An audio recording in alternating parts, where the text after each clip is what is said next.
In the vast Nevada desert, a glittering oasis of neon and ambition rose from the sand. This is the story of Las Vegas, not the one seen on postcards, but the story of how organized crime helped shape America's entertainment capital. Our story begins during Prohibition in the 1920s. The nationwide ban on alcohol did not stop people from drinking. Instead, it created an enormous black market and made criminals extremely wealthy.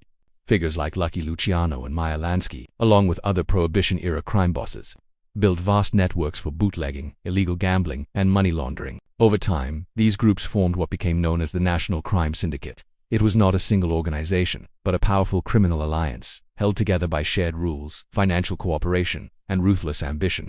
Crime became structured, disciplined, and increasingly business-oriented. When Prohibition ended in 1933, these networks did not disappear. Instead, the syndicate needed new large-scale ventures, both legal and semi-legal, to absorb and launder its immense profits. They found that opportunity in Nevada.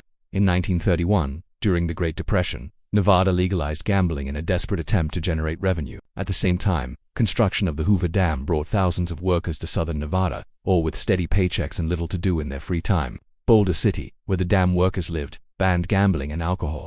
Las Vegas did not. The conditions were perfect. Early mob-connected casinos appeared downtown on Fremont Street, demonstrating that legal gambling in the desert could be highly profitable. But the true long-term opportunity lay outside the city, along an empty highway that would soon become the Las Vegas Strip. One man recognized this potential more clearly than anyone else. His name was Benjamin Bugsy Siegel, a charismatic and notoriously violent syndicate enforcer. Siegel believed Las Vegas could become a luxury resort destination, not merely a collection of small gambling halls. His vision became the Flamingo Hotel. Construction began in 1945. Financed with millions of dollars from syndicate investors, Siegel demanded elegance, imported materials, and Hollywood-style glamour, something entirely new for the Nevada desert. Costs quickly spiraled out of control, rising from an estimated $1 million to more than $6 million. Mob leaders back east grew suspicious, believing Siegel was mismanaging funds or skimming money for himself. The Flamingo opened in December 1946 and was an immediate failure. The hotel was unfinished, business was poor, and the casino lost hundreds of thousands of dollars. Although it later began to turn a profit, the damage was already done. On June 20, 1947, Bugsy Siegel was shot and killed in his Beverly Hills home. The murder was never officially solved, but it was widely believed to have been approved by his criminal partners.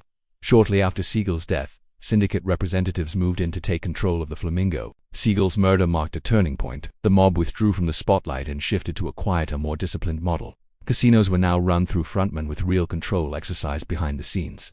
Over the following decades, the syndicate helped finance and influence many of Las Vegas's most famous casinos, including the Sands, Riviera, Stardust, and Tropicana. Much of this expansion was funded through the Teamsters Central States Pension Fund, controlled by union leaders such as Jimmy Hoffa. The fund provided massive loans that traditional banks would never approve. In return, mob-connected figures received kickbacks and influence. The real profits came through a practice known as skimming. Before casino revenue was officially recorded, cash was removed from count rooms, avoiding taxes and regulators. That money was secretly transported to crime families across the United States. Tens of millions of dollars flowed out of Las Vegas through this system. For years, organized crime exerted significant influence over the city. Jobs were created, tourism increased, and many local officials chose not to interfere. By the late 1960s, the situation began to change. Federal investigations intensified, the FBI increased surveillance, and public awareness of mob influence grew. At the same time, billionaire Howard Hughes entered Las Vegas, purchasing major casinos and attracting legitimate corporate investment. In 1969, Nevada passed laws allowing publicly traded corporations to own casinos more easily. Major companies like Hilton and MGM moved in, bringing capital, regulation, and professional management. Federal prosecutions in the 1970s dismantled skimming operations and sent prominent mob figures to prison. Today, Las Vegas is a global entertainment empire run by major corporations. But its early development was shaped in the shadows by organized crime operating within America's economic system.